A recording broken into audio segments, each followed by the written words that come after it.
एक motivational story मैं आपसे शेयर करना चाह रहा हूं। ये स्टोरी आप लोगों से रिलेट इसलिए होती है बिकॉज आप लोग एक सवाल पूछ रहे हो कि हमारा कुछ पार्ट मतलब कि आपकी क्लास 11th बर्बाद हो गया है ना? तो क्या हम आगे जेई मेंस और एडवांस क्वालिफाई कर सकते हैं कि नहीं, है ना? इसलिए मैं तुम्हें एक रियल इंसिडेंट बोलते ना, this story is inspired from real characters और इनके जीवित जो लोग हैं उनसे संबंध है इसका। ऐसे नहीं बोल रहा हूं कि काल्पनिक है, इसका कोई संबंध नहीं है जीवित या मृत आदमी से, इसका पूरा संबंध है जीवित लड़के से। आपका एक पार्ट 11th का बर्बाद हुआ, आपने हाहाकार मचा दिया, जहां भी जा रहे हो जिससे भी मिल रहे हो 11th बर्बाद है, जेई क्वालिफाई कर सकते हैं कि नहीं कर सकते। एक बच्चे की मैं आपको कहानी सुनाता हूं, ध्यान सुनना। और अभी मेरे को 5 मार्च को वो मिला था, 5 मार्च फ्राइडे एम्स हॉस्पिटल में मेरी उससे मुलाकात हुई। ध्यान सुनना प्लीज। मुझे वाइफ को लेकर एम्स जाना पड़ता है रेगुलरली, मतलब 2 हफ्ते में 3 हफ्ते में बार जाना पड़ता है। तो जब एम्स में जाते हैं तो वहां पे एंटर करने के बाद में आप सभी एक बराबर हो, वहां पे लंबी लाइन लगती है, जिस डॉक्टर से आपका अपॉइंटमेंट है उसके बाहर आप खड़े रहते हैं। तो मैं और मेरी वाइफ दोनों उस लाइन में लगे हुए थे। काफी वेट करना पड़ता है, बहुत भीड़ होती है, तो लगे हुए थे। मेरे जस्ट पीछे एक लड़का खड़ा था, ठीक है? और वो लड़के ने क्या किया, मतलब काफी देर बाद में उसने मुझे नोटिस किया होगा। मैं घूमा क्योंकि लाइन में काफी देर से खड़े हुए, 1-1.5 घंटा हो गया, तो आप ऐसे तो है नहीं सीधा खड़े रह सकते। मैं थोड़ा घूमा, उसने मुझे देख लिया, अरे सचिन सर। मैं कहा हाँ बेटा। पहले तो पैर छुए, उसके हाथ में भी फाइल थी, आपको अपनी फाइल लेके खड़ी रहने पड़ते हैं कि आपकी प्रिस्क्रिप्शन क्या है वो आपको दिखाना होता है सारा, क्या आपका इलाज चल रहा है। तो फिर उससे बात हुई, पहले उसने पूछा सर आप कैसे, फिर मैंने बताया कि वाइफ की थोड़ी तबीयत ठीक नहीं थी, अब रिकवर हो रही है। बोले अच्छा, रेगुलर चेकअप के लिए आया। फिर उससे पूछा, मैं कहा तू यहाँ कैसे? कि बोले कि सर मैं भी रेगुलर चेकअप के लिए आया हूँ। मैंने कहा क्या हुआ ये बता। फिर मैंने कहा तू मुझे क्या जानता है, कौन से, कोई एक जनरल स्टूडेंट होता है ना, एक जनरल सवाल हम पूछते हैं कि कौन से बैच में था बेटा, अर्जुना में था कि लक्ष्य में था। बोले कि सर मैं अर्जुना का स्टूडेंट हूँ, अर्जुना 2 होगा, है और मेरा मेन एम आईआईटी जेईई नहीं है सर, मेरा मेन एम एनडीए क्वालिफाई करना है, मुझे एक आर्मी ऑफिसर बनना है सर। बट हाँ एनडीए में मैथमेटिक्स आती है, तो वो मैथ्स में आपसे पढ़ता था। मैंने कहा बहुत बढ़िया, प्राउड ऑफ यू। फिर मैंने कहा फिर क्या हुआ? बोले इसे कुछ नहीं, एनडीए का मेरा जो रिटर्न पेपर है वो क्वालिफाई हो गया था। अब फिजिकल का राउंड था, ठीक है? फिजिकल का राउंड होता है जिसमें एसएसबी में जाने से पहले, आई बिलीव, ज्यादा मुझे नॉलेज नहीं है, एसएसबी में जाने से पहले एक फिजिकल का राउंड होता है। तो बोले सर उस राउंड की प्रिपरेशन मैं बहुत अच्छे से कर रहा था, मेरा एनडीए क्वालिफाई हो गया था, रिटर्न क्वालिफाई हो गया था। तो बोले वही शाम को रोज दौड़ लगानी, बिकॉज वो भगवा के देखते हैं, भागो भैया, ठीक है, हाइट मैच करवानी और वो सब, फिजिकल फिटनेस बहुत इंपॉर्टेंट होती है। बोले सर मैं वही कर रहा था, अपनी फिजिकल की ट्रेनिंग हमारी बहुत अच्छी चल रही थी।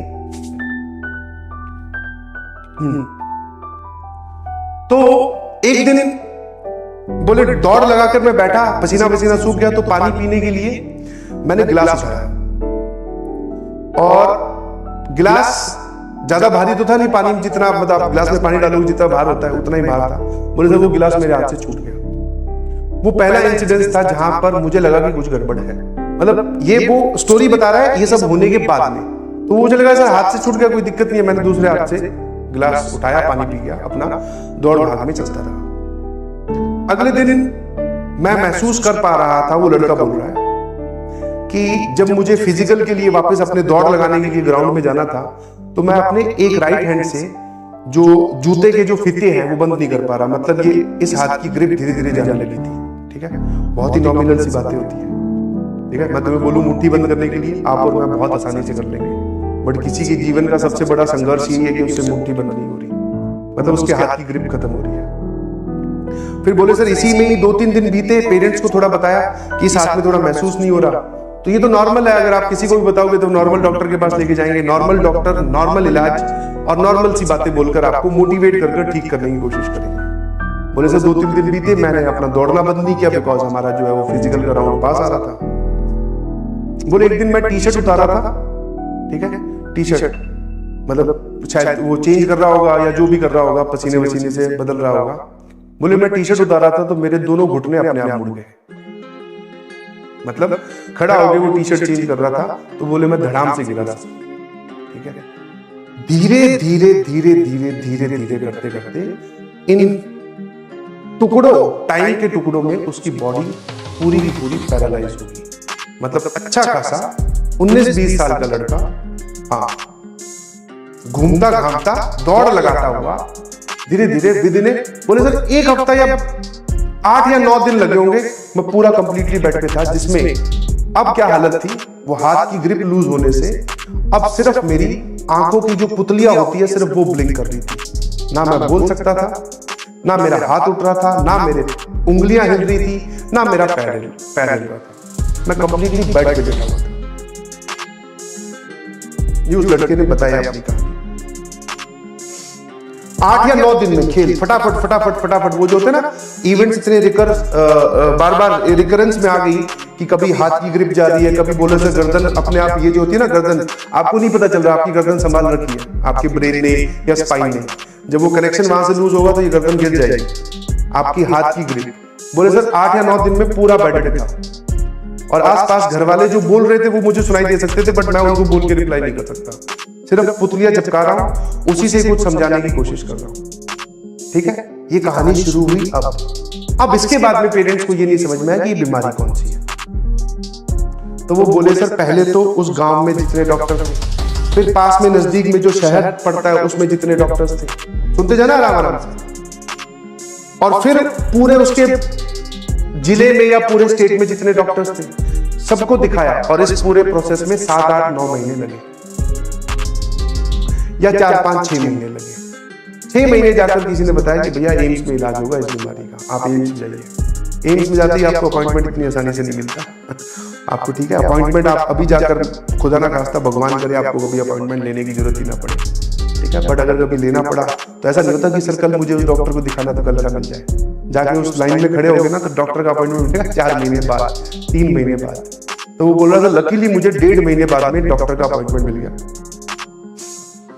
डॉक्टर को आकर बीमारी दिखाई, डॉक्टर को बीमारी समझ में आई, उन्होंने इलाज चलाया जो बीमारी थी उसका।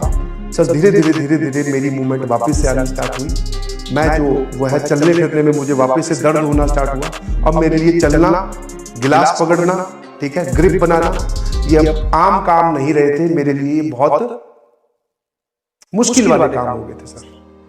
मैंने कहा ये पूरा कितने प्रोसेस, कितने महीने का टेन्योर है, मतलब कि तेरे साथ ये बीमारी हुई, तूने ये झेला, फिर डॉक्टर को दिखाया, फिर तूने डॉक्टर ढूंढे, फिर तू एम्स में आया, फिर तेरा इलाज हुआ।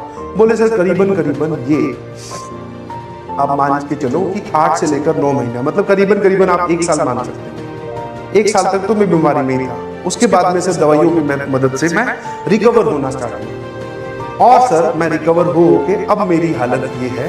फिर मैं पहले वही होता है, बेड से पहले बैठने पे आए, बैठने से फिर चलने पर आए, चलने से फिर थोड़ा थोड़ा हिलने डुलने पर आए, हिलने डुलने पे जब वो लड़का मेरे पीछे खड़े होकर मुझे ये स्टोरी सुना रहा था तब वो एकदम फिट एंड फाइन था। मैं कहा अब तो यार बहुत सही लग रहा है। बोले सर वापस। मैंने कहा अब क्या है। और एक और मजे की बात, जो एटीट्यूड उससे मैंने उस दिन सीखा, ये पूरी कहानी बताते वक्त कहीं पर भी चेहरे पे कोई उदासीन नहीं था। मतलब कि अगर आप उसको नॉर्मली दिखा दो तुम्हें सामने लाके, तो तुम बता ही नहीं पाओगे ये किस चीज से गुजर के आया। एकदम खुश होकर बता रहा था। या तो पता नहीं मुझसे मिलने की एक्साइटमेंट थी, या फिर शायद उसकी वो बॉडी लैंग्वेज थी, या फिर वो देख चुका था कि क्या क्या समस्या आती है और कैसे समस्याओं को हराया जाए।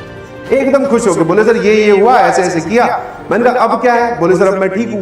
मैंने कहा फिर यहाँ क्यों आया हुआ है। बोले सर रेगुलर चेकअप के लिए दिखाना पड़ता है ना कि बॉडी में कि मैं सही डायरेक्शन में रिकवर कर रहा हूँ कि नहीं, कहीं कुछ ज्यादा गड़बड़ तो नहीं हो जाए। मैंने कहा ठीक है। फिर मैं गया तेरे वो एनडीए बनने वाला है, वो जो तुझे आर्मी ऑफिसर बनना है, एनडीए क्वालीफाई करना, उसका सपना। बोले सर फिर भर दिया फॉर्म, फिर तैयार हूँ। मैं कहा आजकल क्या करता है। बोले सर फिर ग्राउंड में उतरा हूँ और फिर दौड़ लगा रहा हूँ। मैं कहा हाँ। मैंने तुम तो बॉडी भी अच्छी बना रखी, अच्छी खासी बॉडी बना रखी। बोले हाँ सर पिछले 1 महीने से जम के बॉडी जिम कर रहा हूँ। मैं कहा तेरा मोरल डाउन नहीं हुआ, तेरे को मतलब 0 से उठाकर भगवान ने पीछे खदेड़ दिया सबसे आगे, तेरा पेपर आने वाला था, तेरी फिजिकल फिटनेस सही थी। बोले सर उसमें क्या है, शायद भगवान को चेक करना चाह रहा हूँ। बोले अब फिर आ गया हूँ बराबर, इस बार फिर एनडीए दूंगा और फिर फोड़ दूंगा। और तुम किस बात से परेशान हो। सर मेरा 11th बर्बाद हो गया, क्या मैं जेईई क्वालिफाई कर सकता हूँ। ठीक है, आई बिलीव उस लड़के की फोटो मेरे पास हो तो मैं आपको दिखाऊं जरूर। जरूर है, क्योंकि बाहर निकलते वक्त मैंने उसको बोला, मैं कहा भाई एक सेकंड एक फोटो मुझे तेरे साथ खिंचवानी है। बोले सर क्या हुआ? मैं कहा नहीं, ये जो तेरे से बातें करके जो मेरे में पॉजिटिविटी आई है, आई होप आप देख सकते हैं। एक सेकंड देख पा रहा, ये जो पीछे लड़का खड़ा है ये मैं हूँ, ये पीछे लड़का खड़ा है ये बाइक है। अब धुंधला इसलिए आ रहा है बिकॉज वो फोकस में नहीं है ना, ये वो 5 मार्च की बात है, ठीक है। तो my request to all of you is कि अगर भगवान ने किसी वजह से तुम्हें पीछे खींच के खड़ा किया है या तुम्हारा कोई पार्ट बर्बाद हुआ है, तो दैट डजंट मीन कि आप हमेशा के लिए पीछे हो गए, ठीक है। फिर से उतरना है मैदान में, फिर आपको अपना 100% देना है और फिर सबके बराबर, इनफैक्ट सबके बराबर भी नहीं, सबसे आगे आगे खड़े हो जाना, ठीक है। तो ये सवाल पूछना बंद कर दीजिए, ये सवाल पूछना बंद कर दीजिए, बिकॉज इससे पूछने से कुछ नहीं होगा, इस पे एक्ट करने से कुछ होगा।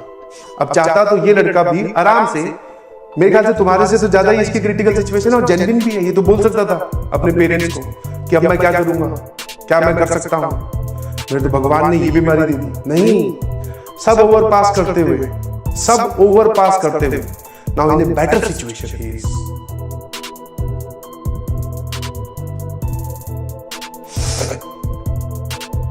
और बिना किसी ड्रामेबाजी के कि मेरे साथ तो ये हो रहा है, मेरे साथ तो वो हो रहा है, मैं तो ये हूं, मैं तो वो, अब कुछ नहीं है। जो करने वाले होते हैं ना वो दूसरों को गिनवाते नहीं कि मेरे साथ क्या चल रहा है, ठीक है। I hope this story will be motivational enough for all of you to get started, get back to your line या फिर वापस शुरुआत करने के लिए आप